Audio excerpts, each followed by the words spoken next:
علیشا، علیشے! بدر نے اس کا چہرہ ہاتھوں میں تھام کر ذرا سا اونچا کرتے ہوئے اسے پکارا۔ کسی مددگار کو سامنے پاتے ہی وہ تڑپ کر اس کے سینے سے لگی تھی۔ مجھے بچا لو پلیز!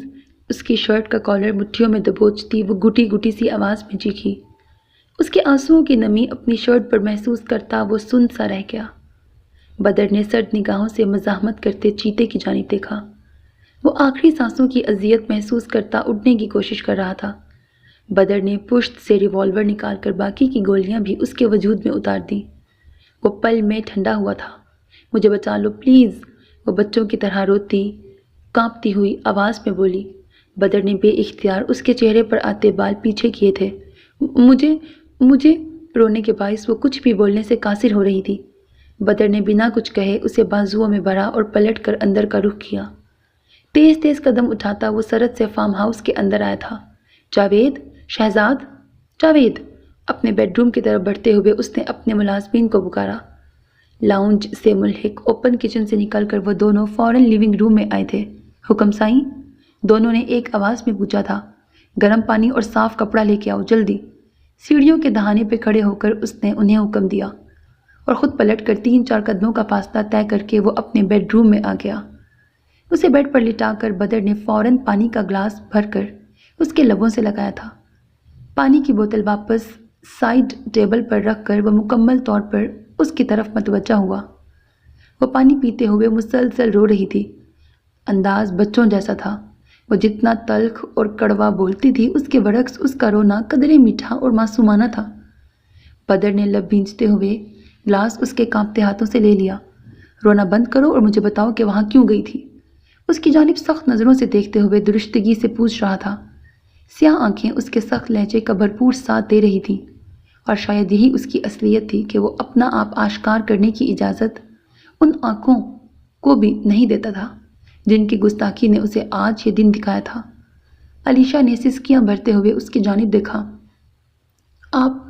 آپ نے ہی تو کہا تھا کہ چاہوں تو وہاں سے بھاگ سکتی ہوں۔ اپنے آنسو صاف کرتے ہوئے علیشا نے اٹکتے ہوئے کہا۔ میں نے تمہیں 2 راستے بتائے تھے، بدر نے سرد مہری سے کہا۔ ہاں تو یہ نہیں بتایا تھا نا کہ اس دوسرے راستے میں آپ نے ہاتھی جیسے چیتے بھی پال رکھے ہیں۔ خود کو سنبھالنے کی کوشش کرتی وہ اس بار کچھ تلخی سے گویا ہوئی۔ بھوری آنکھوں میں رونے کے باعث سرخ ڈورے ابھر آئے تھے۔ بازوؤں اور گردن کے پاس جا بجا گہری خروچیں لگی ہوئی تھیں جن سے جھانکتی سرخ چربی دیکھ کر ہی بدر کو اس کی تکلیف کا اندازہ ہو رہا تھا۔ میری بات سنو لڑکی، سردار بدر لغاری کے علاقے میں داخل ہونا جتنا مشکل ہے اس کے علاقے سے نکلنا بھی اتنا ہی مشکل ہے۔ اگر تم میں عقل ہوتی تو یہاں سے فرار ہونے سے پہلے تم یہاں داخل ہونے کا راستہ ضرور یاد کر لیتی۔ اب تمہارے ساتھ جو ہوا ہے اس کی ذمہ دار تم خود ہو۔ اس کے پاس سے اٹھتے ہوئے بدر نے ٹھنڈے ٹھار لہجے میں کہا۔ جھوٹ مت بولیں آپ، بہت اچھے سے آپ کی نیت اور ارادے سمجھ گئی ہوں۔ آپ چاہتے ہی یہی تھے کہ وہ چیتے مجھے چیڑ پھاڑ دیں، تبھی آپ نے مجھے وہاں ان کی موجودگی کی بابت نہیں بتایا۔ مکمل طور پر سیدھی ہو کے بیٹھتی وہ بھرائی ہوئی آواز میں بولی۔ سردار بدر لغاری کے ارادوں کو سمجھنے کا پر یقین دعوے دار یقیناً کوئی نہ سمجھ ہی ہو سکتا ہے۔ لکڑی کی دیوار گیر الماری سے فرسٹ ایڈ باکس نکالتے ہوئے وہ صاف مذاق اڑانے والے انداز میں بول رہا تھا۔ علیشا اپنے احساسات پر کافی حد تک قابو پا چکی تھی، سو اس کے لہجے کا غرور اسے تیر کی مانند چبھا تھا۔ آپ سمجھتے کیا ہیں خود کو؟ ہر بات میں خود کو برتر تو یوں ثابت کرتے ہیں جیسے آپ خدا ہوں۔ اسے اپنی جانب آتے دیکھ وہ قدرے مدھم آواز میں بولی تھی۔ میں خدا نہیں، خدا کا بندہ ہوں اور مجھے خدا کے علاوہ اور کوئی نہیں سمجھ سکتا، اس لیے اپنے چھوٹے سے دماغ پر زور ڈال کر خود کو مزید ہلکان نہ کرو۔ اس کے قریب بیٹھتے ہوئے بدر نے ٹھنڈے ٹھار لہجے میں کہا تو وہ تھوڑا سا کھسک کر پیچھے ہوئی۔ تبھی کمرے کے دروازے پر دستک ہوئی تھی۔ سائیں! جاوید نامی ملازم دہلیز میں کھڑا اجازت مانگ رہا تھا۔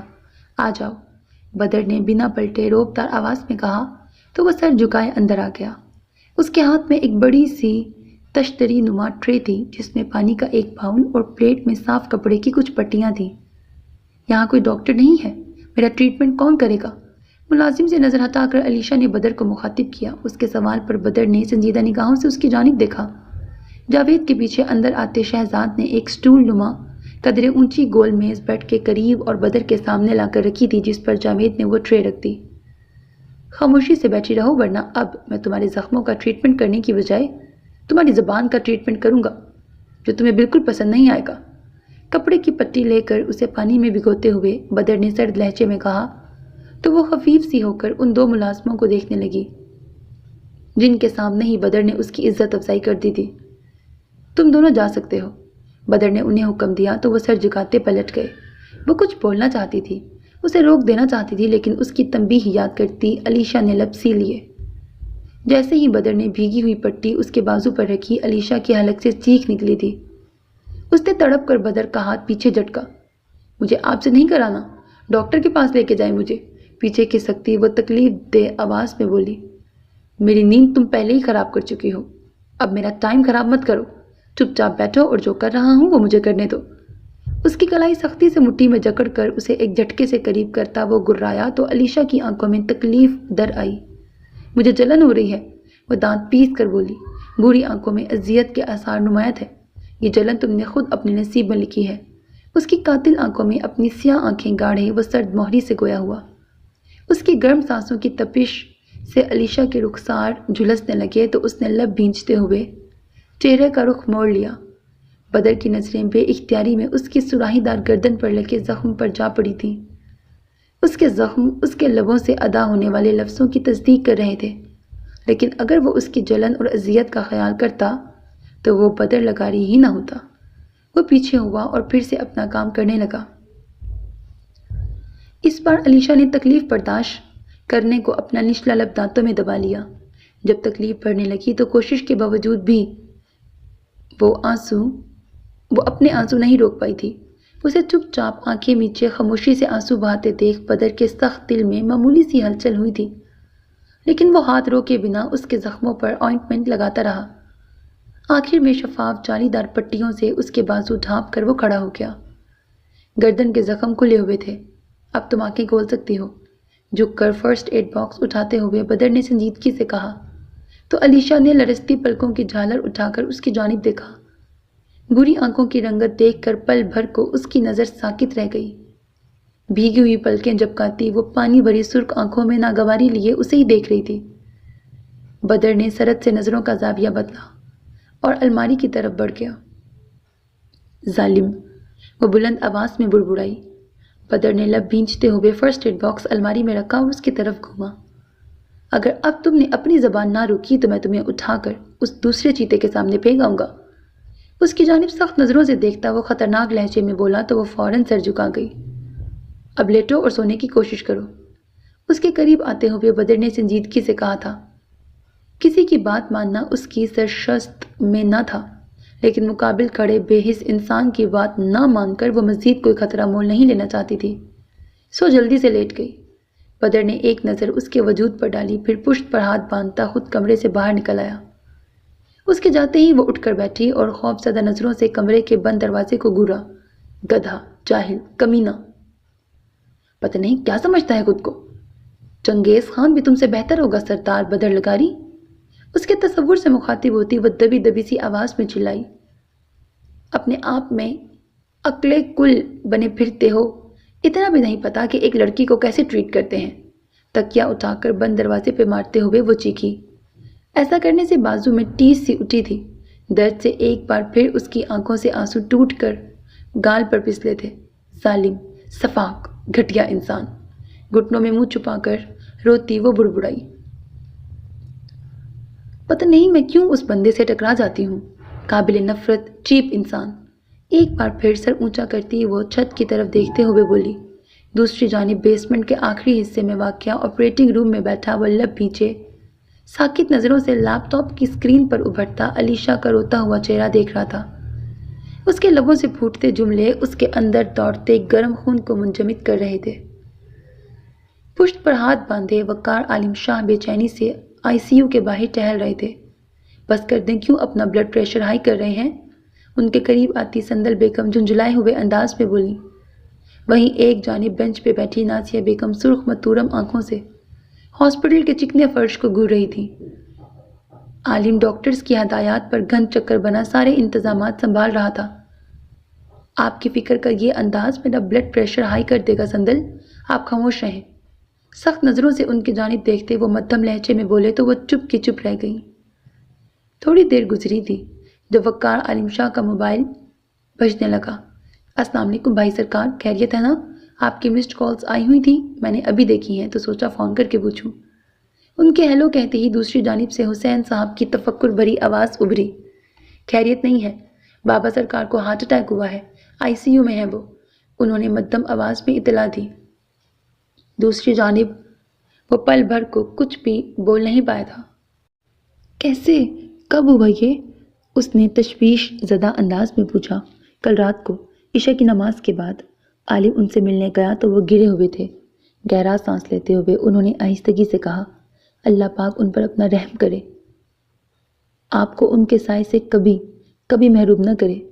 دل کے درد پر قابو پاتے ہوئے اس نے اس شخص کے لیے دعا کی تھی جس کے سائے سے وہ 18 سال پہلے ہی محروم ہو گیا تھا۔ آمین۔ کیا تم نہیں آؤ گے؟ وقار شاہ نے نہایت آہستگی سے پوچھا۔ ان کے سوال پر دوسری جانب خاموشی چھا گئی۔ جو مر جائیں وہ واپس کب آتے ہیں بھائی سرکار؟ پوچھتے ہوئے ولید شاہ کی آواز میں اذیت در آئی۔ تمہیں مارنے والے وہ نہیں ہیں ولی؟ قدرے سنسان حصے کی طرف چلتے ہوئے انہوں نے احتجاجاً کہا، لیکن فدا کی موت کے ذمہ دار وہ ہی ہیں۔ اس نے ایک ایک لفظ پر زور دیتے ہوئے کہا، جو مر چکا ہے اس کی وجہ سے تم اپنے مرتے ہوئے باپ سے کیسے منہ موڑ سکتے ہو؟ وقار عالم شاہ نے تعصب بڑے انداز میں کہا، وہ نہیں مرا، 18 سال پہلے ولید شاہ ہی مرا تھا بھائی۔ کوئی ولید شاہ کو نہیں جانتا، ہر شخص فدا حسین کو جانتا ہے، اس فدا حسین کو جس کا نام میرے شناختی کارڈ پر درج ہے، اور جو سلوک بابا سرکار نے سچ جانتے بوجھتے فدا کے ساتھ کیا۔ اس کے بعد وہ یہ ڈیزرو نہیں کرتے کہ فدا حسین کے نام پر زندگی گزارنے والا ولید شاہ ان سے ملنے آئے۔ بے تاثر لہجے میں بولتا وہ سنگ دلی کی حد کر رہا تھا۔ وہ تمہارے باپ ہیں ولی؟ وقار عالم تڑپ کے بولے، لیکن میں ان کا بیٹا نہیں ہوں۔ بے حسی سے کہتا وہ ان کی اذیت میں مزید اضافہ کر گیا تھا۔ انہیں تمہاری ضرورت ہے، اگر تم آ جاؤ تو شاید وہ دوبارہ جی اٹھیں۔ وقار عالم شاہ نے التجائیہ کہا، میں صرف دعا کر سکتا ہوں، اللہ انہیں صحت والی زندگی عطا کرے۔ آنکھوں میں آئی نمی صاف کرتے ہوئے وہ بھیگی ہوئی آواز میں بولا تھا۔ پھر وقار عالم شاہ کے بولنے کا انتظار کیے بغیر اس نے رابطہ منقطع کر دیا۔ وقار عالم شاہ کی آنکھوں میں نمی چمکنے لگی، تبھی انہیں اپنے پیچھے قدموں کی آہٹ محسوس ہوئی تھی۔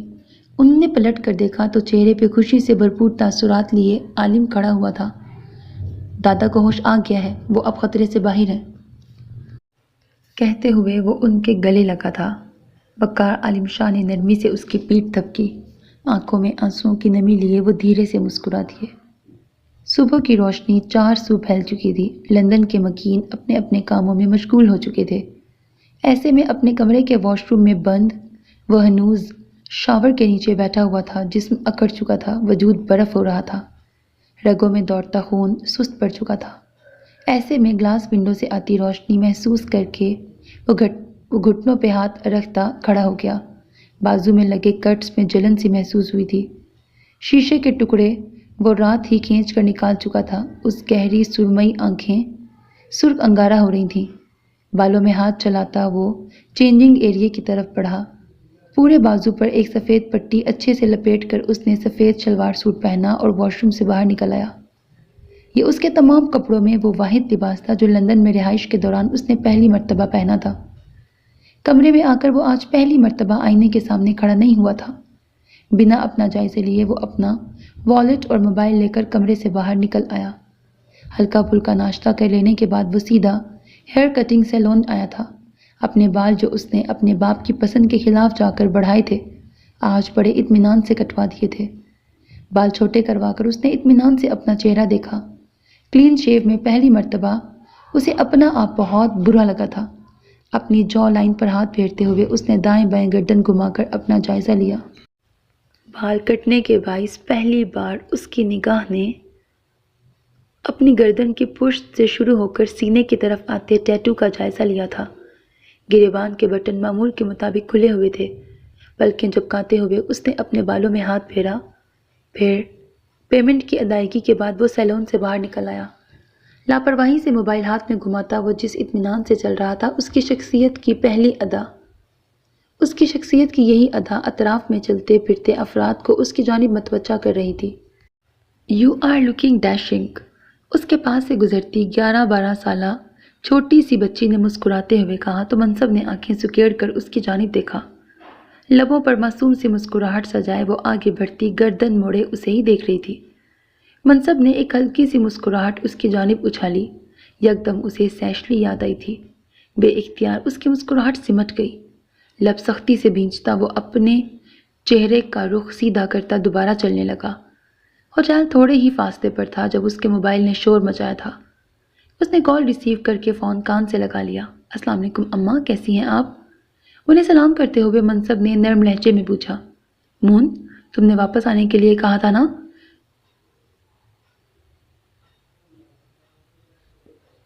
تمہارے لیے تمہاری یونی کے ہیڈ آفس بات کی ہے، وہاں سے اپنا پاسپورٹ لو اور واپس آ جاؤ۔ اس کے سلام کا جواب دے کر نازیہ بیگم نے عجلت بھرے لہجے میں کہا، "میں واپس نہیں آنا چاہتا اماں، اب اس کی ضرورت نہیں ہے"۔ کہتے ہوئے اس کے لبوں پر ایک پھیکی سی مسکان رینگ گئی۔ "تمہیں نہیں ہوگی، لیکن ہمیں تمہاری ضرورت ہے"، وہ بھرائے ہوئے لہجے میں چلائیں۔ منصب کو اپنے قدم روکنے پڑے، دل یکدم پریشان ہوا تھا۔ "سب ٹھیک تو ہے؟ بابا ٹھیک ہے؟ ماما اور ماہی؟ کیا ماہی ٹھیک ہے؟" نادانستگی میں اس کے لبوں سے محرمہ کے لیے تشویش کا اظہار ہوا تھا۔ وہ اپنے آپ کو اپنے پیاروں کے لیے فکر مند ہونے سے روک نہیں پایا تھا۔ "تمہارے دادا کو ہارٹ اٹیک ہوا ہے مون، ان کی زندگی کا اب کوئی بھروسہ نہیں ہے، وہ تمہیں بہت یاد کر رہے ہیں، تم واپس آ جاؤ چندا"۔ نازیہ بیگم نے اسے معاملے کی سنگینی سے آگاہ کیا تو وہ پل بھر کو خاموش ہو گیا۔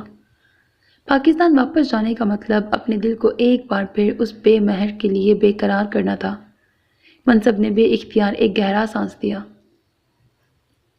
"ٹھیک ہے اماں، میں آ رہا ہوں"۔ اپنے اندر کی اذیت پر قابو پاتا وہ مضبوط لہجے میں بولا تو دوسری جانب وہ مطمئن سی ہو کر مسکرائیں۔ "جتنی جلدی ہو سکے تم آ جاؤ، یہاں ہم سب تمہارے منتظر ہیں"۔ نازیہ بیگم کی مسکراتی آواز فون کے اسپیکر سے ابھر رہی تھی۔ منصب نے انہیں اطمینان دلا کر رابطہ منقطع کر دیا۔ کال کاٹنے پر اسے عمیر کے میسج کا نوٹیفیکیشن ملا تھا۔ منصب نے میسج اوپن کر کے دیکھا جس میں اسے عبداللہ کے ملک سے بھاگ جانے کی خبر سنا رہا تھا۔ منصب کی پریشانی میں اضافہ ہو گیا۔ "میرے موبائل کا باکس میرے فلیٹ میں ہی کہیں ہوگا، چابی تمہارے پاس ہے، وہ باکس فلیٹ سے لو اور موبائل کمپنی سے بات کرو، آج شام تک میرا وہ موبائل ڈیڈ کروا دو"۔ منصب نے فوراً اس کے لیے وائس میسج چھوڑا تھا جو دوسری طرف سے سن لیا گیا تھا۔ موبائل ٹوٹے ہوئے جتنا وقت بیت چکا ہے، شاید کمپنی اب تک خود ہی موبائل سسٹم ڈیڈ کر چکی ہو، لیکن میں پھر بھی شام تک کچھ کرتا ہوں۔ عمیر کا وائس میسج سن کر منصب کو کچھ سکون ہوا تھا۔ "تھینکس"، میسج ٹائپ کر کے اس نے سینڈ کیا۔ پھر فون کو لاک لگا کر وہ چند قدموں کے فاصلے پر کھڑی ہوٹل کی عمارت میں داخل ہو گیا۔ دل ایک بار پھر اسی نام کی مالا جپ رہا تھا، لیکن اس نام کی وجہ سے گزشتہ رات وہ جو کچھ فیس کر چکا تھا، اس کے بعد وہ اب اپنے ذہن کو اس کے بارے میں سوچنے کی اجازت نہیں دے رہا تھا۔ لیکن بھلا سوچوں پر بھی کبھی کسی کا اختیار ہوا ہے؟ تیز بارش نے خستہ راستوں کو مزید نڈھال کر ڈالا تھا۔ ایمبولینس کے پیچھے پیچھے پولیس جیپ مناسب رفتار سے چل رہی تھی۔ وہ کسی بت کی مانند ایمبولینس کی سیٹ پر بیٹھا خاموش نگاہوں سے فدا کا بے رونق چہرہ دیکھ رہا تھا۔ اس کے توانا وجود میں دوڑتا خون منجمد ہو چکا تھا۔ وہ بنا پلکیں جھپکائے یک ٹک فدا کا چہرہ دیکھ رہا تھا جو لبوں پر ابدی کفر ڈالے ہمیشہ کے لیے خاموش ہو چکا تھا۔ "گوڈے گوڈے عشق میں ڈوبے ہوئے ہو بیٹا تم، رب ہی رکھا ہے تمہارا"۔ فدا کی چہکتی ہوئی آواز اس کے آس پاس ہی گونجی تھی۔ ولید کی آنکھیں جلنے لگیں۔ "میری ہبا میرے انتظار میں جاگ رہی ہوگی، اس لیے شرافت سے فون رکھ دو"۔ اس کی باتیں یاد کرتے ہوئے اس کا دل پھٹ رہا تھا۔ وہ اپنے دل کو آنکھیں کھولتے ہی پتھر نہیں کر پایا تھا۔ اس نے سب سے پہلے نوشہرہ اپنے ایک خاص ملازم کو کال ملائی تھی۔ اپنے باپ کے ظلم کی جو روداد اسے سننے کو ملی تھی، اس نے اس کا جگر چھلنی کر دیا تھا۔ زہرا کی طرف سے تو دل پہلے ہی خاموش ہو چکا تھا، سو باپ کی سنگ دلی کی بابت جان کر وہ نوشہرہ جانے کی بجائے اپنی دیکھ بھال کرنے والے حکیم اور کسان کا شکریہ ادا کر کے کراچی آ گیا۔ وہ 2 دن سے وہیں تھا، لیکن یہ شاید اس کی بدنصیبی تھی کہ وہاں فدا اس سے آ ٹکرایا تھا۔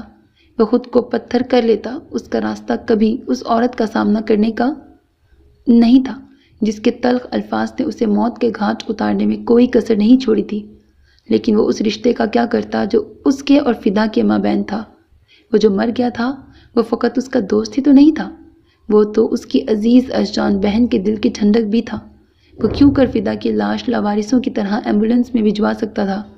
وہ کیسے حدیبہ کو تنہا چھوڑ سکتا تھا؟ یہ کرنا اس کے لیے ناممکنات میں سے تھا۔ تبھی وہ حدیبہ کی خاطر فدا کی لاش کے ساتھ ان گلیوں میں آیا تھا جہاں آج کل وہ رہائش پذیر تھی۔ ایمبولینس رکی تو اس کے پتھر بنے وجود کو جھٹکا سا لگا۔ ولید نے پلکیں جھپکا کر سامنے دیکھنے کی کوشش کی، لیکن آنکھیں دھندلا چکی تھیں۔ ایمبولینس کے دروازے کھولے جا رہے تھے۔ فدا کو باہر نکالا گیا تو وہ خود بھی ایمبولینس سے باہر نکل آیا۔ لکڑی کے کھلے دروازوں پر بد رنگ پردہ لٹکا ہوا تھا۔ بارش کا زور ٹوٹ چکا تھا۔ پولیس جیپ سے برآمد ہوتے انسپکٹر نے دروازہ کھٹکھٹایا لیکن کوئی جواب نہیں پایا تھا۔ جب تیسری دستک پر بھی کوئی جواب نہ ملا تو ولید نے آگے بڑھ کر انسپکٹر کو اندر جانے سے روکا۔ میں دیکھتا ہوں، آپ رکیے، سنجیدگی سے کہتے ہوئے وہ پردہ ہٹاتا اندر داخل ہو گیا۔ چھوٹے سے صحن سے آگے برآمدہ تھا جس کے آخر میں 2 کمرے تھے۔ ایک کمرے سے کسی نوزائیدہ بچی کے رونے کی آواز آ رہی تھی۔ ولید سرعت سے اس جانب بڑھا اور آہستگی سے کمرے کے بند دروازے پر دستک دی۔ اگلے ہی پل دروازہ کھول کر وہ اس کے سامنے آئی تھی۔ اسے نظر انداز کرتا وہ آگے بڑھا، جو اسے دیکھ کر اپنی جگہ بت سی بن گئی تھی، جبکہ آگے بڑھنے پر جو قیامت اس پر ٹوٹی تھی اس پر ولید کے قدم ڈگمگا گئے تھے۔ مائی کرما آنکھوں میں اشک لیے اسے حدیبہ کی موت کی وجہ بتانے کی کوشش کر رہی تھی، لیکن اس پل وہ جیسے بہرا ہو چکا تھا۔ کان سائیں سائیں کرنے لگے۔ باہر صحن میں فدا کی لاش رکھی جا رہی تھی۔ وہ پتھرائی ہوئی نظروں سے کافی دیر اس بہن کا چہرہ دیکھتا رہا جو فدا کا ساتھ نبھانے کے لیے دنیا ہی چھوڑ گئی تھی۔ ہوش تو اسے تب آیا جب مائی کرما نے اس کے ہاتھ میں نوزائیدہ بچی تھمائی تھی۔ بری طرح روتی وہ چھوٹی سی پری حدیبہ اور فدا سے مشابہت رکھتی تھی۔ اسے دیکھ کر ولید کے پپڑی زدہ ہونٹوں پر ایک پھیکی مسکان در آئی۔ اس نے جھک کر محبت سے اس کی پیشانی کو چوما تھا۔ اس کی بد نصیبی پر تکلیف میں گرتے ہوئے ایک آنسو بہت آہستگی سے اس کی آنکھ کے کونے سے نکلا تھا۔ وہ کچھ پل وہیں کھڑا رہا، پھر اس نے بچی کو مائی کرما کے حوالے کر دیا اور خود زہرا کی طرف پلٹا۔ آنکھوں میں شناسائی کی کوئی رمق باقی نہیں تھی۔ باہر جا کر محلے داروں کو بتاؤ کہ حدیبہ شاہ مردہ بچی کو جنم دے کر خود بھی دم توڑ چکی ہے۔ زہرا کی طرف دیکھتے ہوئے اس نے سرد ترین لہجے میں کہا۔ اس کی بات سن کر دائی نے اپنے منہ پہ ہاتھ رکھ لیا۔ توبہ کرو بچے، کس طرح کی بات کرتے ہو؟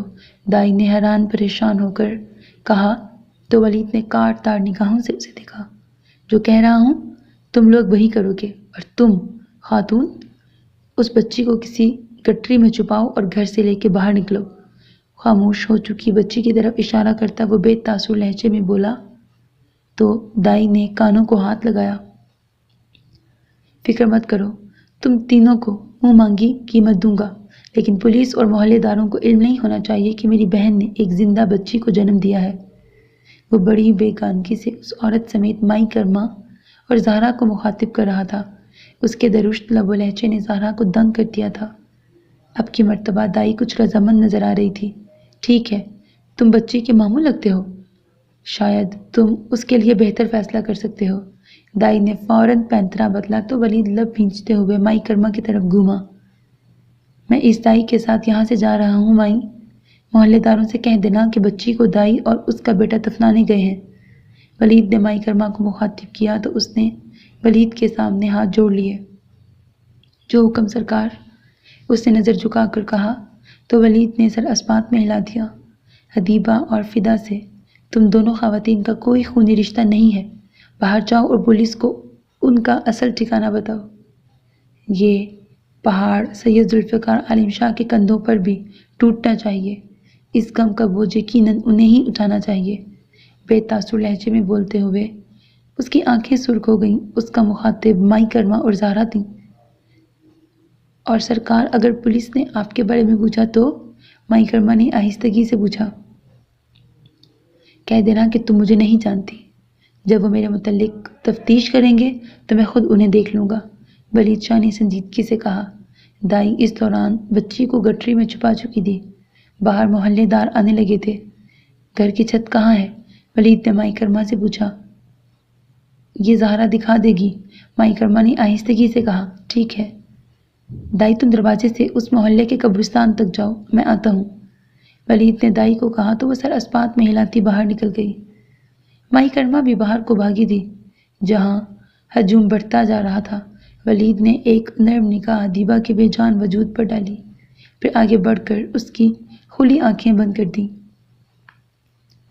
مجھے راستہ دکھا دو، زہرا کی طرف دیکھے بغیر ولید نے بے تاثر لہجے میں کہا تو زہرا نے آگے بڑھ کر اسی کمرے میں سے پچھلے صحن کو جاتا دروازہ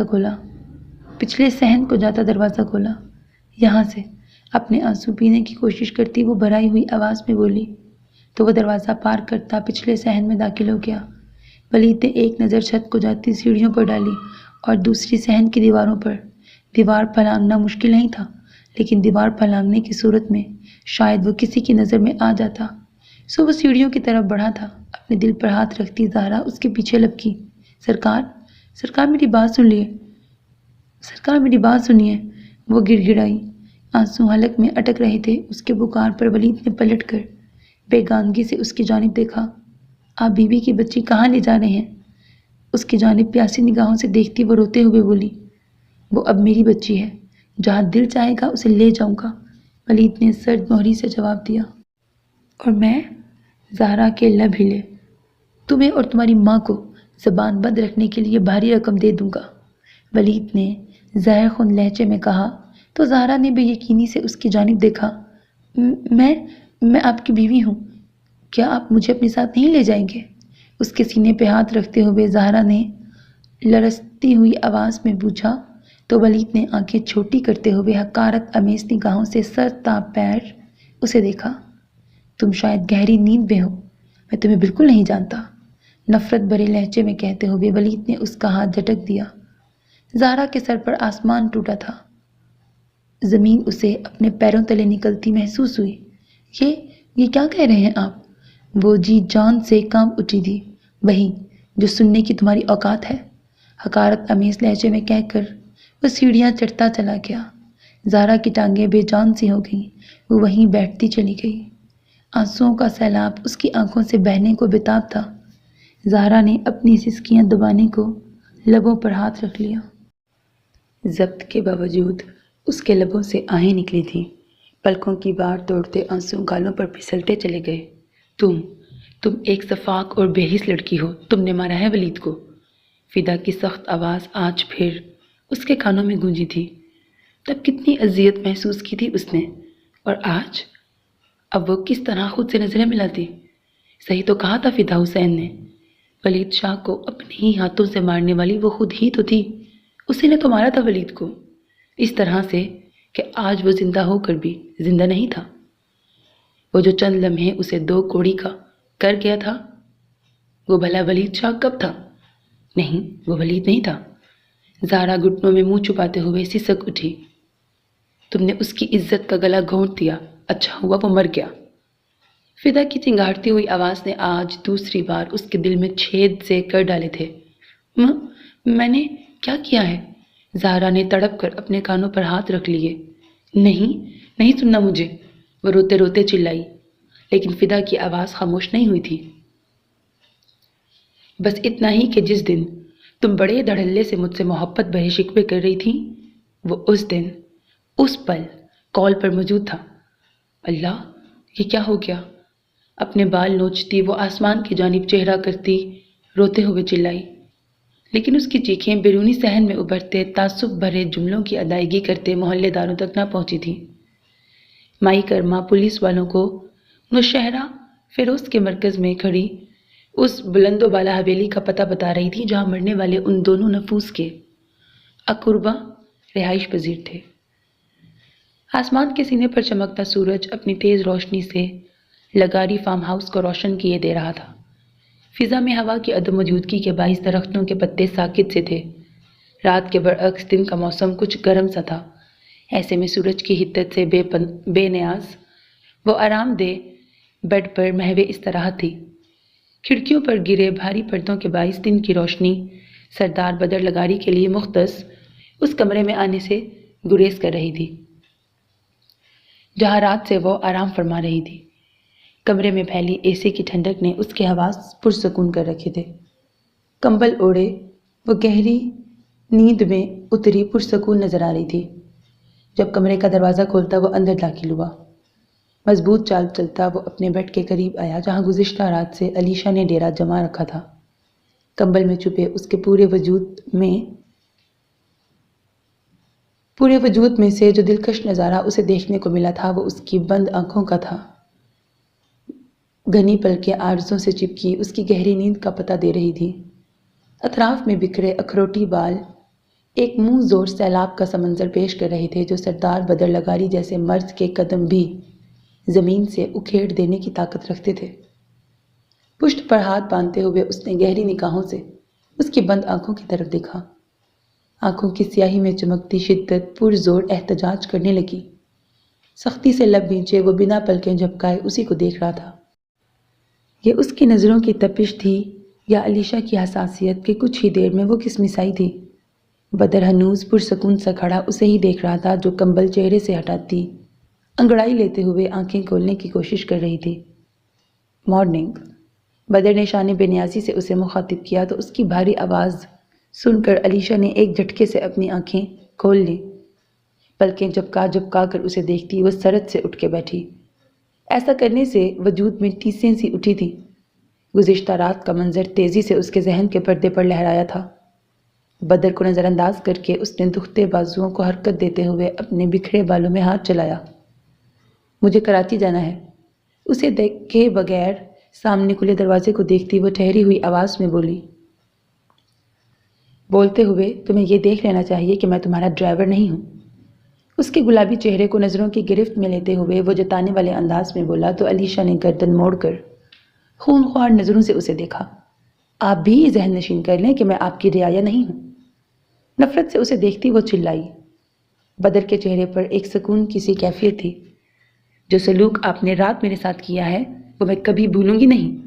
کمبل پیچھے جھٹک کر دوسری طرف سے بیڈ سے نیچے اترتی وہ درستگی سے بولی۔ یہ میرے لیے حیرت انگیز بات نہیں ہے۔ جو لوگ میرے ساتھ ایک رات گزار لیں وہ مجھے تا عمر یاد رکھتے ہیں۔ ایک ہلکی سی مسکراہٹ اس کی جانب اچھالتے ہوئے بدر نے بے تاثر لہجے میں کہا تھا، جبکہ گزشتہ رات فقط ایک رات کا جو مطلب سمجھ لینے کے بعد اس کی عزت افزائی ہوئی تھی، اسے یاد کر کے علیشا کا خون کھول اٹھا۔ آپ، اس کی طرف دیکھتی وہ کچھ بولنے کی کوشش میں رک گئی۔ مقابل کی آنکھیں اسے خاموش رہنے پر مجبور کر گئی تھی۔ فریش ہو کر باہر آ جاؤ، ناشتہ کر لو پھر چلتے ہیں، ٹھنڈے ٹھار لہجے میں کہہ کر وہ کمرے سے نکل گیا تو علیشا گرنے کے سے انداز میں بیڈ پہ بیٹھ گئی۔ بے چینی سے کندھوں پر بکھرے بالوں میں ہاتھ چلایا تھا۔ اسے خود پر حیرت ہو رہی تھی کہ وہ کیوں اس شخص کے سامنے اپنی فطرت کے مطابق بات نہیں کر پاتی تھی۔ بلا شبہ دنیا میں سردار بدر لغاری وہ پہلا شخص تھا جس کے سامنے وہ خود کو کمزور محسوس کیا کرتی تھی، جس کی آنکھوں کی رنگت اسے بے بس کر دیتی تھی۔ علیشا نے آنکھیں میچ کر ایک لمبا سانس لیا، پھر تھکے تھکے قدم اٹھاتی واش روم میں جا گھسی۔ میں آپ سے معذرت خواہ ہوں۔ ان کا ہاتھ اپنے ہاتھوں میں لیے بیٹھا وہ مدھم افسردہ سے لہجے میں بولا تو بیک گراؤنڈ سے ٹیک لگائے لیٹے سید ذوالفقار عالم شاہ دھیرے سے مسکرائے۔ تمہیں اس کی ضرورت نہیں ہے، سارے قصور میرے ہیں، میں جانتا ہوں۔ اس کا اداس چہرہ نرم نگاہوں سے دیکھتے ہوئے وہ کمزور سی آواز میں بولے تھے، آپ جتنے بھی قصوروار سہی، میں آپ کو کھونے کا تصور بھی نہیں کر سکتا دادا۔ نم آنکھوں سے ان کی جانب دیکھتا وہ شکست خوردہ لہجے میں بولا تو سید ذوالفقار عالم شاہ کی آنکھوں میں نمی چمکنے لگی۔ واپسی کا سفر تکلیف دیتا ہے، لیکن جس سفر کی شروعات ایک بار ہو جائے تو پھر اس کی واپسی خود بخود طے ہو جاتی ہے عالم۔ جو روح اس دنیا میں آئی ہے اسے واپس بھی جانا ہے، بس کچھ لوگ یہاں آ کر اللہ کی عطا کردہ طاقت کے نشے میں اس طرح سے چور ہو جاتے ہیں کہ واپسی کو نظر انداز ہی کر دیتے ہیں۔ رنجیدگی سے پر لہجے میں بولتے ہوئے ان کی آنکھوں کی نمی بڑھنے لگی۔ سید ذوالفقار عالم شاہ کا شمار بھی انہی لوگوں میں ہوتا ہے۔ انہوں نے قدرے ٹھہرے ہوئے لہجے میں اعتراف جرم کیا تھا۔ آنکھ سے آنسو نکل کر سفید داڑھی میں جذب ہوتے چلے گئے۔ عالم نے بے اختیار ان کا ہاتھ اپنی پیشانی سے لگایا تھا مجھے مزید اذیت نہ دیں۔ خود کے لیے ایسے الفاظ استعمال مت کریں، اللہ نے بخشش کا در گناہ گاروں کے لیے ہی تو کھلا رکھا ہے۔ آپ تو پھر 5 وقت اس کے حضور سجدہ کرتے ہیں دادا، وہ کیوں کر آپ کو معاف نہیں کرے گا؟ نم آنکھوں سے ان کی جانب دیکھتے ہوئے پوچھتا وہ اس پل اذیت کا شکار نظر آ رہا تھا۔ اس کے سوال پر انہوں نے آہستگی سے اپنا ہاتھ اس کی نرم گرفت سے کھینچ لیا۔ وہ نہیں کرے گا، وہ ہرگز نہیں کرے گا، کہتے ہوئے ان کی آواز میں کپ کپاہٹ اتر آئی۔ اللہ کی رحمت سے مایوسی کفر ہے دادا، عالم نے انہیں سمجھانے کی کوشش کی۔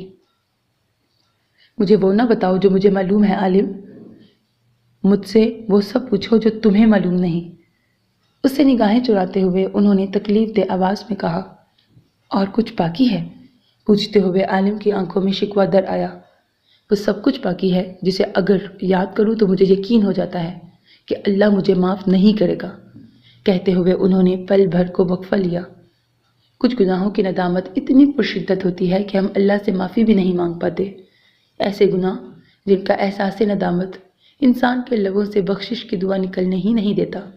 معافی مانگتے ہوئے بھی شرم آتی ہے یار، ضمیر چیخ چیخ کر کہتا ہے کہ تم بخشش کے نہیں سزا کے حقدار ہو۔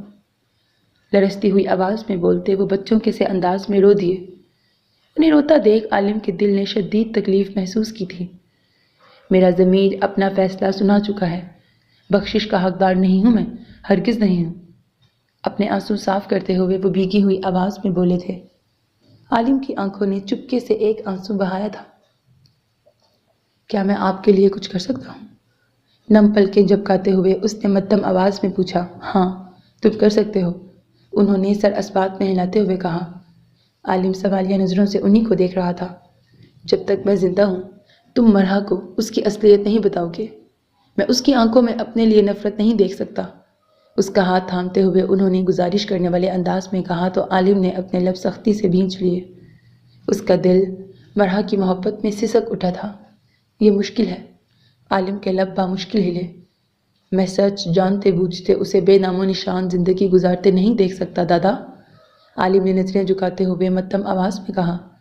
وہ ہمیشہ ایسی زندگی نہیں گزارے گی عالم، ولید تو مرحا کی پیدائش سے پہلے ہی اس دنیا سے چلا گیا تھا، اور جس دن فدا اور حدیبہ کی میت اس حویلی کے دریچے میں لا کر رکھی گئی تھی، اس سے اگلے دن ہی میں نے زہرا کا عطا پتہ معلوم کرنے کے لیے اپنے آدمی بھیجے تھے، لیکن جانے وہ اپنی ماں کو لے کر کہاں چلی گئی کہ میرے آدمی اس کی خاک بھی نہ پا سکے۔ اب اس کو نام صرف ایک ہی شخص دے سکتا ہے اور وہ تم ہو۔ میں بہت جلد اسے تمہارے نکاح میں دے دوں گا، اس کے بعد وہ ایک عزت کی زندگی گزارے گی انشاءاللہ۔ سید ذوالفقار عالم شاہ نے قدر تفصیل سے اپنا موقف اس پر واضح کیا۔ اور اگر اسے ماضی پتہ چل گیا تو؟ عالم نے سنجیدگی سے پوچھا۔ کون بتائے گا؟ کون بتائے گا اسے ماضی؟ ماضی تم اور میں جانتے ہیں یا پھر وہ جو ماضی میں مر چکے ہیں؟ نہ ہی ولید قبر سے اٹھ کر مرحا کو کچھ بتائے گا اور نہ ہی زہرا آسمان سے ٹپک کر اسے کچھ بتائے گی۔ خوفزدہ انداز میں کہتے ہوئے وہ بھول گئے تھے کہ انہوں نے ولید شاہ کو قبر میں کبھی دفنایا ہی نہیں تھا، انہیں تو اس کی لاش دیکھنا بھی نصیب نہیں ہوا تھا۔ ماضی بیت چکا ہے عالم، اسے نہ تم تبدیل کر سکتے ہو اور نہ ہی میں، اس لیے بہتر ہے کہ اس بھیانک ماضی کو چھپا لیا جائے، کیونکہ اسے عیاں کر دینا سب کچھ تباہ کر دے گا۔ مستقبل کی تباہ کاریوں سے انجان وہ اپنی طرف سے احتیاط برتنے کی کوشش کر رہے تھے، اور انجان تو عالم بھی تھا، ورنہ شاید وہ خود کو وہ کہنے سے روک لیتا جو وہ کہنے جا رہا تھا۔ ٹھیک ہے، میں اسے اس کی شناخت سے انجان رکھوں گا، میں یہ کروں گا کیونکہ میں آپ کو اذیت میں مبتلا نہیں دیکھ سکتا، عالم نے ہارے ہوئے انداز میں ان سے وعدہ کیا تھا۔ تبھی ان کے کمرے کے دروازے پر دستک دیتے وقار عالم شاہ اندر داخل ہو گئے۔ السلام علیکم بابا سرکار، اب کیسی طبیعت ہے آپ کی؟ عالم پر ایک سرسری نظر ڈالتے وہ نرم لہجے میں ان سے دریافت کر رہے تھے۔ الحمدللہ اب ٹھیک ہوں، تم بتاؤ منصب سے بات ہوئی، وہ کب آ رہا ہے؟ سیدھا ہو کر بیٹھنے کی کوشش کرتے وہ آہستگی سے بولے۔ جیا کی بات ہوئی ہے، اس ویکنڈ آ جائے گا وہ، وقار عالم شاہ نے مدھم آواز میں کہا۔ عالم سید ذوالفقار عالم شاہ کی پشت پر کشن لگاتا بیٹھنے میں ان کی مدد کر رہا تھا۔ وہ آ جائے تو اس کے لیے کوئی اچھی سی لڑکی دیکھ لو، میں اب اپنے پوتوں کی خوشیاں دیکھنا چاہتا ہوں۔ ایک نظر عالم پر ڈالتے ہوئے انہوں نے بظاہر وقار عالم شاہ سے بات کی تھی۔ میں چلتا ہوں، آپ اپنا خیال رکھیے گا، مسکرا کر کہتے ہوئے عالم ان کے پاس سے اٹھ کھڑا ہوا تو انہوں نے ہولے سے اسبات میں سر ہلایا۔ وہ اجازت ملنے پر کمرے سے نکل گیا۔ آپ کا پوتا نہ تو اچھی لڑکی ڈیزرو کرتا ہے اور نہ ہی خوشیاں، وقار عالم شاہ نے دل میں سوچا، لیکن خود پر ضبط کرتے ہوئے وہ بظاہر مسکرا کر بولے تھے، وہ آ جائے تو پھر اس بارے میں بھی سوچ لیتے ہیں۔ انہوں نے کہا تو سید ذوالفقار عالم شاہ پرسکون سے ہو گئے۔ لاڑکانہ سے جو مرید آئے تھے ان سے ملاقات کر لی تم نے؟ وہ دوسرے موضوع کی طرف آتے ان سے سوال کرنے لگے تو وقار عالم شاہ انہیں جواب دینے لگے، میں ایک بدتمیز انسان ہوں اور بدتمیزی کرنا مجھے پسند ہے، لیکن بدتمیزی سہنا میری سرشت میں شامل نہیں ہے علیشہ چوہان۔ بھویں اچکائے ناک چڑھا کر آواز کو بھاری کرنے کی ناکام کوشش کرتی، وہ منہ بنا کر بدر کی نقل اتار رہی تھی۔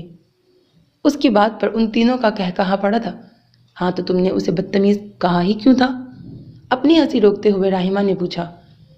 ہاں تو اس نے میری کلائی پکڑی ہی کیوں تھی؟ نہ وہ ایسا کرتا نہ میں اسے بدتمیز کہتی۔ اس وقت کو یاد کرتے ہوئے علیشہ نے تپے تپے سے لہجے میں بتایا۔ اور اس نے یہ بدتمیزی کیوں کی تھی ویسے؟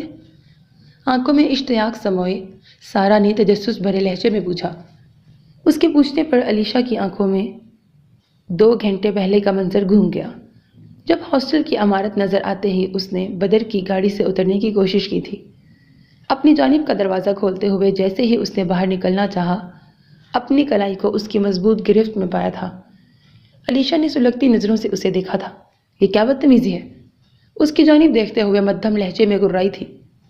میں ایک بدتمیز انسان ہوں اور بدتمیزی کرنا مجھے پسند ہے، لیکن بدتمیز سہنا میری سرشت میں شامل نہیں ہے علیشہ چوہان۔ اس کی کلائی چھوڑے بغیر وہ مکمل سنجیدگی سے بولا تو علیشہ نے ناسمجھی سے اس کی طرف دیکھا۔ کیا بدتمیزی کی ہے میں نے؟ نہ چاہتے ہوئے بھی اسے پوچھنا پڑا تھا۔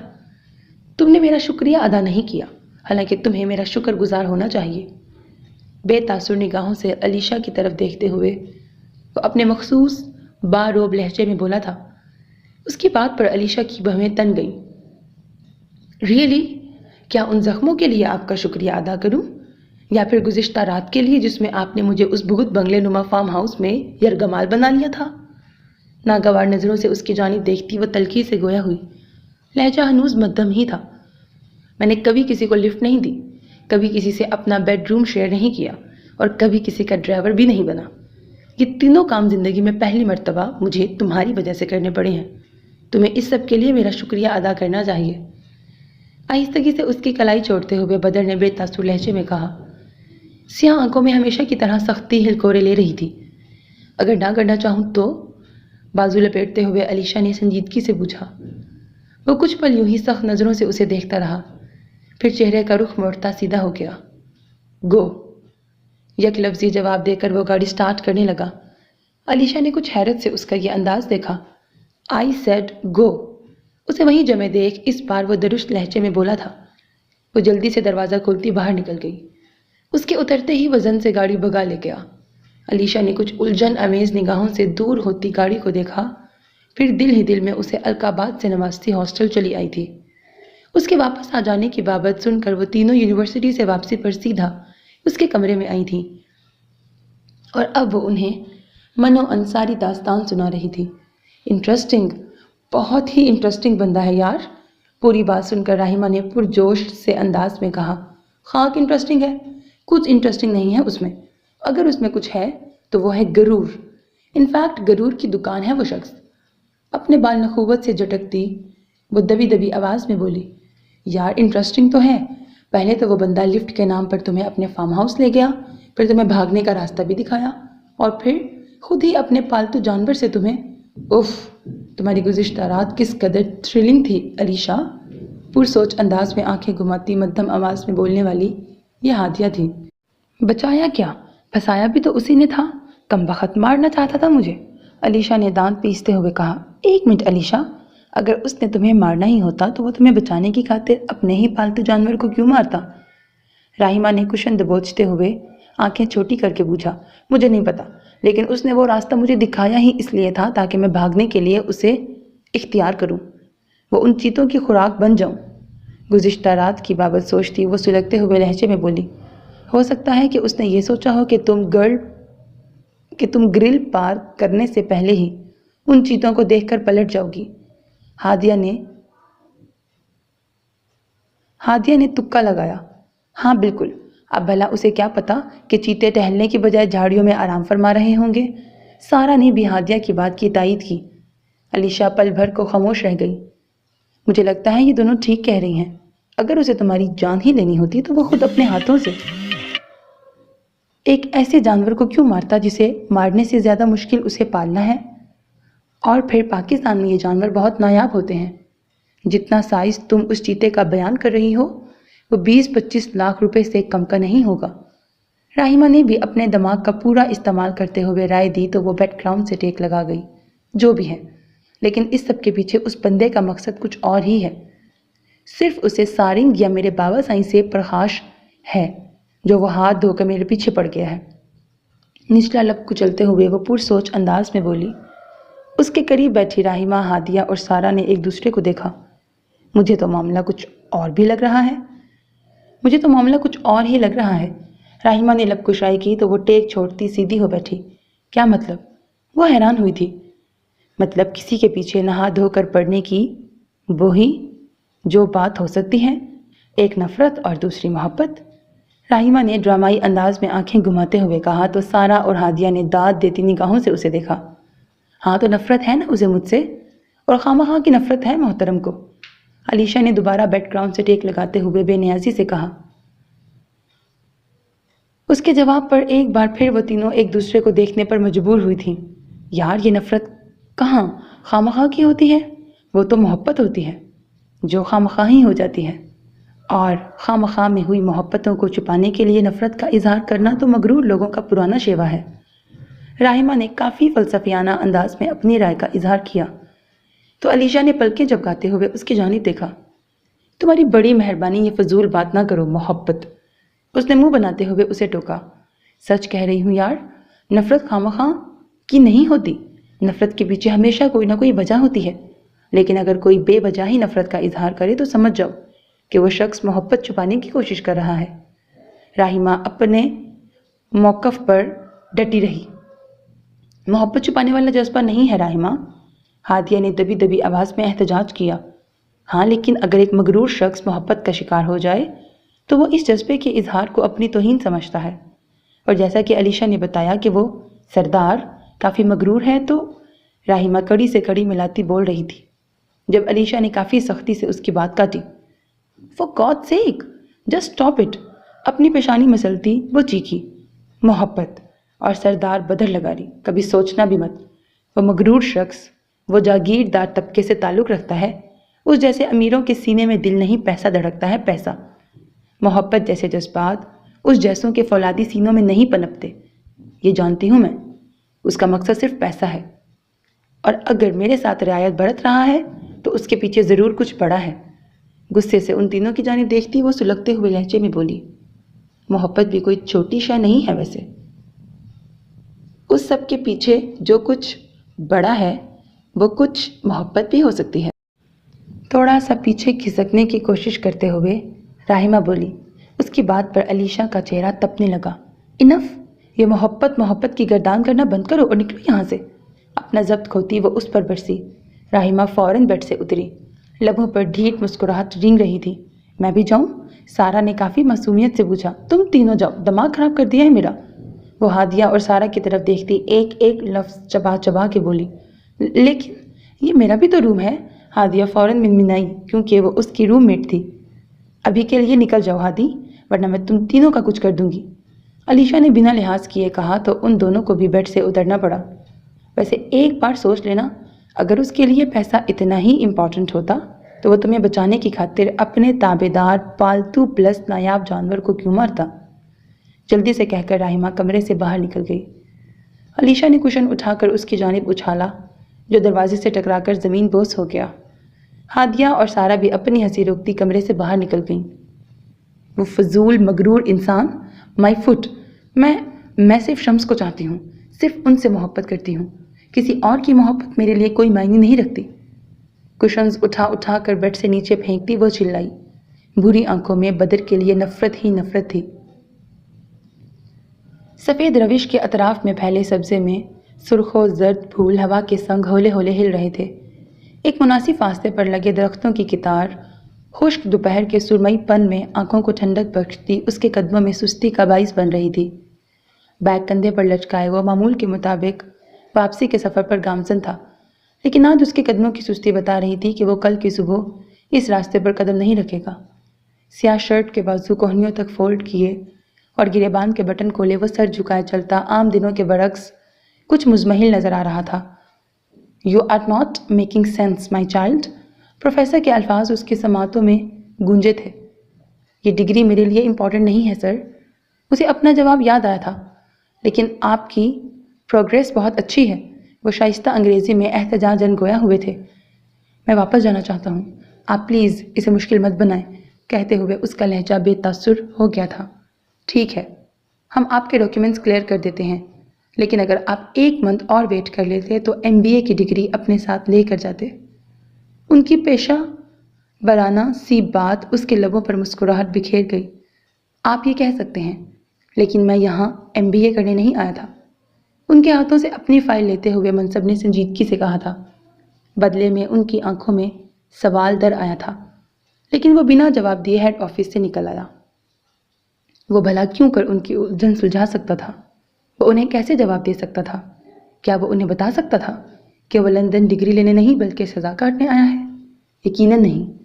کم از کم وہ اس سرزمین پر اللہ کے سوا کسی دوسرے کے سامنے اپنے اس جرم کا اعتراف نہیں کر سکتا تھا جو اس کے ملک بدر ہونے کا باعث بنا تھا۔ "مون، ہے مون!" وہ یونیورسٹی کے مرکزی گیٹ کی جانب جا رہا تھا جب اسے اپنی پشت سے ایک نسوانی آواز سنائی دی۔ وہ اس لہجے اور آواز کو بخوبی پہچانتا تھا۔ منصب کے لب سختی سے بھنج گئے۔ نامحسوس انداز میں اس نے اپنے قدموں کی رفتار تیز کر دی۔ وہ تقریباً بھاگتے ہوئے اس کے سامنے آئی تھی۔ "اوہ مائی گاڈ، تمہارے بال کہاں گئے؟" مجھے ان سے شدید محبت تھی، اس کی جانب دیکھتی وہ صدمے سے چور آواز میں چلائی۔ منصب نے خاموش نگاہوں سے مقابل کھڑی لڑکی کی جانب دیکھا جس کے چہرے پر گزشتہ حادثے کا کوئی اثر باقی نہیں تھا۔ "میرا راستہ چھوڑ دو." سرد نظروں سے اس کی جانب دیکھتا وہ ایک ایک لفظ چبا چبا کر بولا۔ "تم مجھ سے ناراض ہو؟ حالانکہ ہونا تو مجھے چاہیے." اس کے سامنے سے ہٹنے کے بجائے وہ منہ بسورتے ہوئے بولی۔ "میرا دماغ خراب مت کرو، میرے سامنے سے ہٹو." اس پر سے نگاہیں ہٹاتا وہ زہر خون لہجے میں بولا۔ "تمہارا دماغ ٹھیک ہوتا ہی کب ہے؟ ہمیشہ غصے میں ہی رہتے ہو." وہ ڈٹائی کے ریکارڈ توڑتی مسکراتے ہوئے بولی تو منصب نے سلگتے ہوئے نظروں سے اس کی جانب دیکھا۔ "تم ایک انتہائی بے باک لڑکی ہو جو نرمی یا محبت کی نہیں صرف نفرت کے لائق ہے." سنجیدگی سے کہتے ہوئے منصب اس کی سائڈ سے گزرنے لگا جب وہ پھر سے اس کے سامنے آئی۔ "اٹس انف، تم حد کر رہے ہو۔ میرے بوائے فرینڈ ہو تم نے خود ہماری فرینڈشپ کو ایکسیپٹ کیا تھا." سنجیدگی سے اس کی جانب دیکھتی وہ کچھ پریشانی کے عالم میں چلائی۔ "تم نے میری دوستی کو غلط رنگ دیا ہے اور تمہاری اس غلطی کی وجہ سے میں نے جو سفر کیا اس کے بدلے تم میری دشمنی کے قابل بھی نہیں رہی، ورنہ میں تمہارے اس خوبصورت وجود کو آگ لگا دیتا جس سے تم نے مجھے بہکانے کی کوشش کی تھی." شعلہ بار نگاہوں سے اس کو گھورتا وہ جھلستے ہوئے لہجے میں بولا تو اس کے لہجے سے چھلکتی نفرت محسوس کر کے وہ پل بھر کو اپنی جگہ ساکت رہ گئی۔ کچھ انوکھا نہیں کر رہی تھی میں، ممی نے بتایا ہے مجھے، اٹس مائی کلچر." سیشلی اس بار کچھ ناراضگی سے بولی۔ "Your culture, my foot!" وہ دانت بھینچتے ہوئے بولا۔ اس کی بات پر سیشلی کی ناک کے نتنے غصے سے پھولنے لگے۔ "ہماری فرینڈ شپ اس کلچر کا حصہ ہے، یہ مت بھولو." سیشلی دانت کچکچا کے بولی۔ "تمہارا چیپ کلچر تم اپنی پاکٹ میں سنبھال کے رکھو، مجھے میرے کلچر کے مطابق جینے دو، سمجھے تم؟" اسے اپنے سامنے سے ہٹا کر کہتا وہ آگے بڑھ گیا۔ سیشلی نے کچھ پل دھندلاتی نظروں سے اس کی چوڑی پشت کو دیکھا، پھر اپنے ہاتھوں کی مٹھیاں بھینچتی اس کے پیچھے لپکی۔ "اور تمہارا اپنے کلچر کے بارے میں کیا خیال ہے، یو بلڈی مسلم!" اس کے پیچھے بھاگتی وہ حلق کے بل چلائی تھی۔ اس تازیانے پر منصب کے چلتے قدموں کو بریک لگی تھی۔ غصے کی شدت سے پیشانی پر رگیں ابھر آئیں۔ لب بھینچتے ہوئے وہ شدید اشتعال کے عالم میں اس کی جانب پلٹا تھا۔ اگلے ہی پل اس کا بھاری ہاتھ فضا میں بلند ہوا تھا، لیکن سیشلی کے بھیگے رخسار کو چھونے سے پہلے ہی اس نے خود کو روک لیا تھا۔ منصب نے بڑے ضبط سے روتی ہوئی سیشلی کو دیکھا۔ وہ غصے اور دکھ کے باعث رو رہی تھی۔ "میرا کلچر یہ کہتا ہے کہ اگر عورت تمہیں گالی بھی دے تب بھی اس پہ ہاتھ مت اٹھاؤ۔ فضا میں بلند ہاتھ کی مٹھی بھینچتا وہ ایک ایک لفظ پر زور دیتے ہوئے بولا تو سیشلی کی آنکھوں میں چمکتی نمی بڑھ گئی۔ میں تمہارے کلچر کو نہیں جانتی، میں صرف تمہیں جانتی ہوں اور میں تم سے محبت کرتی ہوں۔ اس کے سامنے ہاتھ جوڑتے ہوئے وہ روتے روتے شائستہ انگریزی میں بولی، اسی لیے تم مجھے زنا پر مجبور کر رہی تھی؟ وہ اس پر ہنسا۔ I said it's my culture۔ وہ اپنا ضبط کھوتی چیخی، listen، میں نے کہا تم اپنا کلچر اپنی پاکٹ میں رکھو، میں میرے کلچر کے مطابق چلوں گا۔ میرا کلچر میرے مذہب سے جڑا ہے اور میرا مذہب زنا کا نہیں نکاح کا حکم دیتا ہے، وہ نکاح جس کے معنی تو کیا ہجوں سے بھی تم لوگ ناواقف ہو۔ سیشلی کا رویا رویا چہرہ بے تاثر نگاہوں سے دیکھتا وہ اس بار کچھ مدھم لہجے میں بولا تھا، میں واقف ہو جاؤں گی، وہ بھرائی ہوئی آواز میں بولی۔ اس کے جواب پر وہ ہولے سے مسکرایا تھا، تمہیں اس کی ضرورت نہیں ہے کیونکہ میں تم سے نکاح نہیں کرنا چاہتا، اور ہاں آج اس سرزمین پر میرا آخری دن ہے، میں واپس جا رہا ہوں۔ انجوائے یور لائف سیشلی۔ جینز کی جیبوں میں ہاتھ پھنساتے ہوئے اس نے سنجیدگی سے کہا تو وہ صدمے سے چور ہوتی اسے دیکھتی رہ گئی۔ تمہارے بغیر میں کبھی اس زندگی کو انجوائے نہیں کر پاؤں گی مون، وہ آہستگی سے بولی۔ ہاں لیکن میرے بغیر تم میرے کلچر سے ضرور واقف ہو سکتی ہو، اگر چاہو تو کوشش کر لینا، مدھم لہجے میں کہہ کر اس نے اپنے قدم موڑ لیے۔ وہ بری طرح رو دی۔ مون آئی لو یو، وہ چیخی تھی۔ منصب نے خود کو کچھ سخت کہنے سے باز رکھنے کو اپنے لب بھینچ لیے۔ وہ بنا پلٹے چلتا رہا۔ سیشلی نے پانی بھری آنکھوں سے خود سے لمحہ بلمحہ دور ہوتے اس شخص کو دیکھا جسے دوبارہ دیکھنے کی امید وہ خود اپنے ہاتھوں سے ختم کر گیا تھا۔ 3 مرلے کے اس چھوٹے سے گھر میں اس پل سناٹے بول رہے تھے۔ گھر کے مکینوں پر موت کی سی خاموشی طاری تھی۔ کمرے کی سیلن زدہ دیواروں سے گزشتہ رات ہونے والی بارش کے باعث بو پھوٹ رہی تھی۔ وہ اپنے ارد گرد سے بیگانہ مسحری کی پٹی سے سر ٹکائے زمین پر بیٹھی ہوئی تھی۔ بھنورا آنکھیں رو رو کر سوجن زدہ ہو رہی تھیں لیکن آنسو خشک ہونے کو تیار نہیں تھے۔ مائی کرما اس سے پوچھ پوچھ کر تھک چکی تھیں لیکن اس کے پاس ولید شاہ کی بے اعتنائی کی وجہ بتانے کی ہمت مفقود تھی۔ وہ لبوں پر کفل ڈالے بس خاموشی سے آنسو بہا رہی تھی۔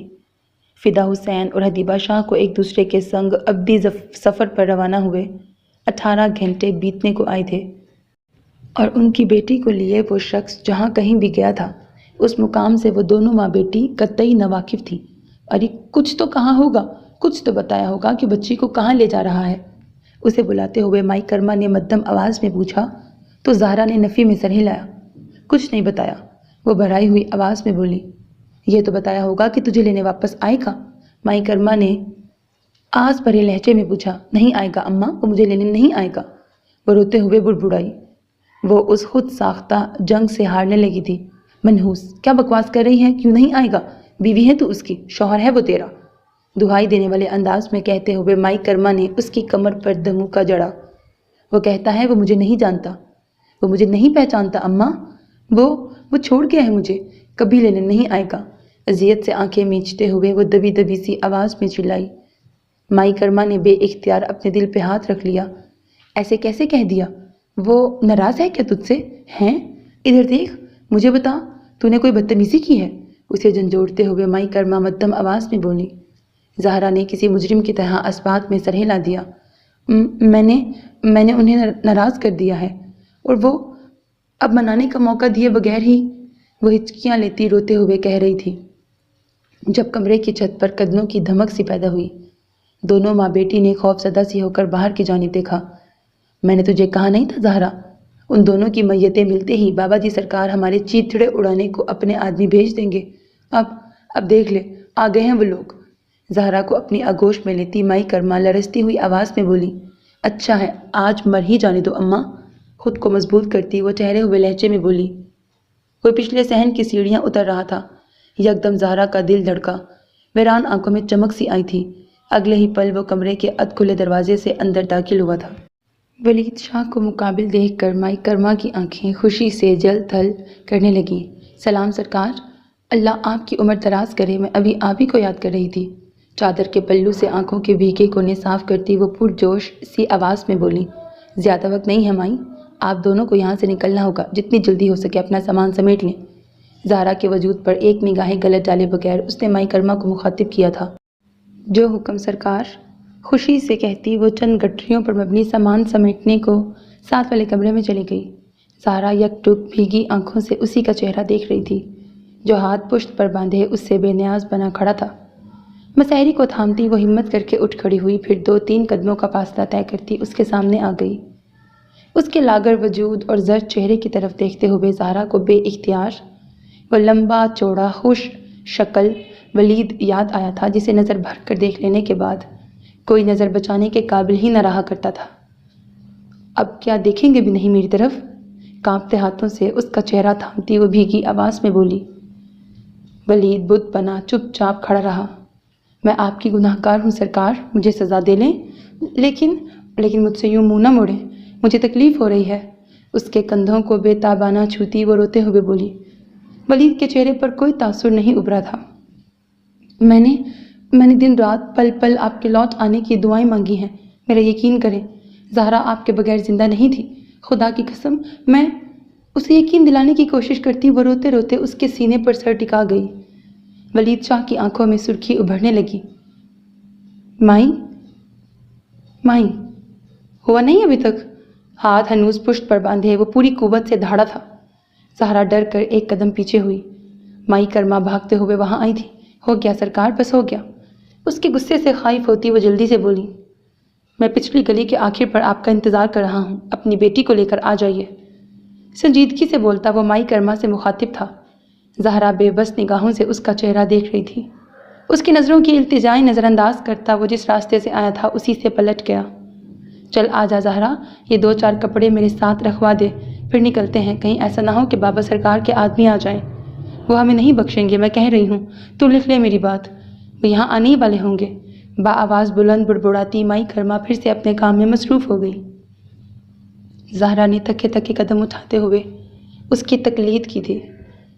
ہاں یار، تمہاری طرف ہی آ رہی تھی، لیکن اس دن راستے میں گاڑی خراب ہو گئی، سو ایک ہاتھ سے فون کان سے لگائے دوسرے میں بکس اور رجسٹر پکڑے پرسکون چال چلتی وہ مدھم آواز میں بول رہی تھی۔ اٹس فائن، ویسے بھی دادا کی طبیعت خرابی نے بہت پریشان کر دیا ہے، پلان کینسل ہو گیا تھا میرا۔ عالم کی سنجیدہ سی آواز فون کے اسپیکر سے ابھری۔ شہیر سے بات ہوئی تھی میری، اس نے بتایا ہے مجھے کہ ذوالفقار انکل کی طبیعت بگڑ گئی تھی، اب ٹھیک ہے نا وہ؟ اطراف میں لاپرواہی سے نظر دوڑاتی وہ پوچھ رہی تھی۔ طلبہ معمول کے مطابق اپنے مشاغل میں مصروف تھے۔ یونیورسٹی کا گراؤنڈ سنہری دھوپ سے چمک رہا تھا۔ اب ٹھیک ہے نا وہ؟ اطراف میں لاپرواہی سے نظر دوڑاتی وہ پوچھ رہی تھی۔ طلبہ معمول کے مطابق اپنے مشاغل میں مصروف تھے۔ یونیورسٹی کا گراؤنڈ سنہری دھوپ سے چمک رہا تھا۔ الحمدللہ، اب تو بہت بہتر ہے، عالم نے مدھم آواز میں جواب دیا۔ تو پھر تم واپس کب آ رہے ہو؟ اور سبحانی کب سے جوائن کر رہا ہے؟ چند قدموں کے فاصلے پر سیڑھیوں کی جانب بڑھتی وہ مصروف سے انداز میں بولی۔ میں آج شام تک واپس جاؤں گا، میں آج شام تک پہنچ جاؤں گا، اور سبحانی بھی میرے ساتھ ہی آئے گا، 1 یا 2 دن میں وہ بھی جوائن کر لے گا۔ عالم کے جواب پر وہ مطمئن سی ہو گئی۔ اور تم نے بتایا نہیں کہ تمہارا پلان کیا تھا جو کینسل ہو گیا؟ سیڑھیاں چڑھتی وہ اسے چھیڑنے والے انداز میں پوچھ رہی تھی۔ مرحا کے لیے گفٹ لیا تھا یار، تمہارے تھرو اسے دے دیتا، لیکن اب، مسکراتے لہجے میں بولتا وہ ٹھنڈی آہ بھرتا رک گیا۔ اب کب؟ اسے کریدتے ہوئے علیشا کے لبوں پر ایک دھیمی مسکراہٹ رینگ گئی۔ اب انشاءاللہ شادی کے بعد، اسے منہ دکھائی کے بعد وہ اضافی تحفہ دوں گا، عالم نے ہنستے ہوئے کہا تو علیشا کے لبوں پر کھیلتی مسکراہٹ گہری ہو گئی۔ لیٹس سی، اس نے بھی جواباً ہنستے ہوئے کہا۔ اب وہ اپنی کلاس کی جانب جاتی راہداری میں چل رہی تھی۔ دیکھ لینا، عالم کی آواز سے اطمینان چھلک رہا تھا۔ اوکے پھر، اللہ حافظ، میری کلاس آ گئی ہے۔ کلاس سے 2 قدم دور کہتے ہوئے اس نے جلدی سے کال کاٹی، لیکن برا ہوا اس عجلت کا جس کے باعث وہ کلاس سے باہر نکلتے وجود سے ٹکرا گئی۔ موبائل سمیت رجسٹر اور بکس زمین بوس ہوئے تھے۔ چہرے پر آتے اپنے بال پیچھے کرتی علیشا نے مقابل پر چیخنا چاہا تھا، لیکن اپنے سامنے شمس کو دیکھ کر اسے خاموش ہونا پڑا۔ آپ یقیناً مجھے القابات سے نوازنے والی تھی، ڈریس پینٹ کی جیبوں میں ہاتھ گھساتے ہوئے اس نے سنجیدگی سے کہا۔ تو اس کی جانب دیکھتی علیشا نے پلکیں جھپکائیں، پھر ہولے سے نفی میں سر ہلایا تھا۔ آپ کو نہیں کہہ سکتی، مدھم آواز میں کہتے ہوئے وہ زمین پر گری اپنی چیزیں اٹھانے کو جھکی۔ حالانکہ یہ جرأت آپ ہی کر سکتی ہیں، مدھم سنجیدہ سے لہجے میں کہتے ہوئے وہ خود بھی اس کے ساتھ دینے کو جھک گیا۔ آپ مجھ پر طنز کر رہے ہیں؟ اپنے ہاتھ روک کر علیشہ نے اس کی طرف دیکھتے ہوئے پوچھا۔ بری آنکھوں میں اس کے لیے ناراضگی تھی جس کی وجہ وہ بخوبی جانتا تھا۔ وہ نظریں چراتے ہوئے اس کی کتابیں اٹھا کر کھڑا ہو گیا۔ نہیں، میں آپ کو بتا رہا ہوں، مجھے کچھ بھی کہنے کی جرأت صرف آپ ہی کر سکتی ہیں مس علیشہ۔ اسے کھڑا ہوتے دیکھ وہ آہستگی سے بولا تو اس کے لبوں پر ایک استہزاء آمیز مسکراہٹ رینگ گئی۔ اس نے شمس کے ہاتھوں سے اپنی کتابیں جھپٹ لیں۔ لیکن مجھے اب آپ کو کچھ نہیں کہنا، میرے پاس آپ کے لیے صرف خاموشی ہے، وہ سلگتے ہوئے لہجے میں بولی۔ اس کی سائڈ سے گزرتی کلاس کی دہلیز پار کر گئی جب اس کے اگلے جملے پر اسے رکنا پڑا تھا۔ جھوٹ مت بولیے مس علیشہ، آپ کی آنکھیں سب کچھ بولتی ہیں۔ ایک بار پھر اپنے مضبوط ہاتھ پینٹ کی جیبوں میں گھساتا وہ سنجیدگی سے بولا تھا۔ آواز قدرے بلند تھی۔ کلاس میں براجمان طلبہ میں سے اگلی نشستوں پر بیٹھے کچھ طلبہ نے اس کی آواز بخوبی سنی تھی۔ علیشہ نے پلکیں جھپکاتے ہوئے اطراف میں دیکھا، پھر قدم قدم چلتی واپس اس تک آئی تھی۔ آپ کو ان آنکھوں کی زبان نہیں سمجھنی چاہیے کیونکہ آپ مجھ سے محبت نہیں کرتے۔ اس کی آنکھوں میں آنکھیں ڈالے وہ ایک ایک لفظ پر زور دے کر بولی تو شمس کی آنکھوں کی سرخی کچھ مزید بڑھ گئی۔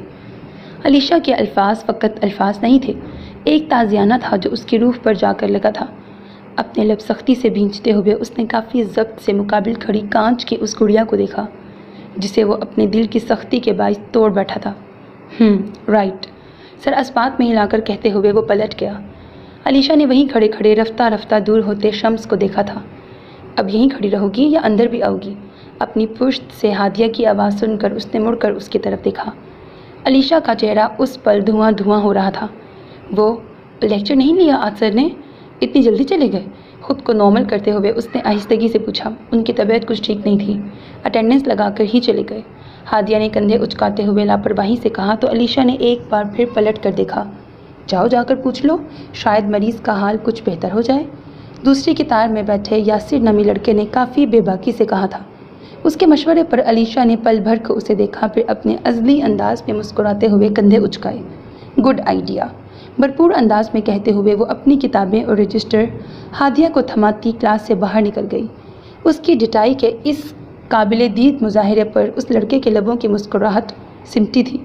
اس نے زیر لب عائشہ کو گالی دی تھی، نتیجتاً اس کے ساتھ بیٹھے شیس نے پل بھر کی تاخیر کیے بنا کھڑے ہو کر اس کے منہ پر مکہ مارا تھا۔ اگلے ہی پل وہ دونوں گتھم گتھا ہو چکے تھے، لیکن شیس اس لڑکے پر بھاری پڑ رہا تھا۔ وجہ یہ نہیں تھی کہ وہ جسامت میں اس لڑکے سے اچھا تھا، وجہ اس کی سیاہ آنکھوں میں ہلکورے لیتا جنون تھا۔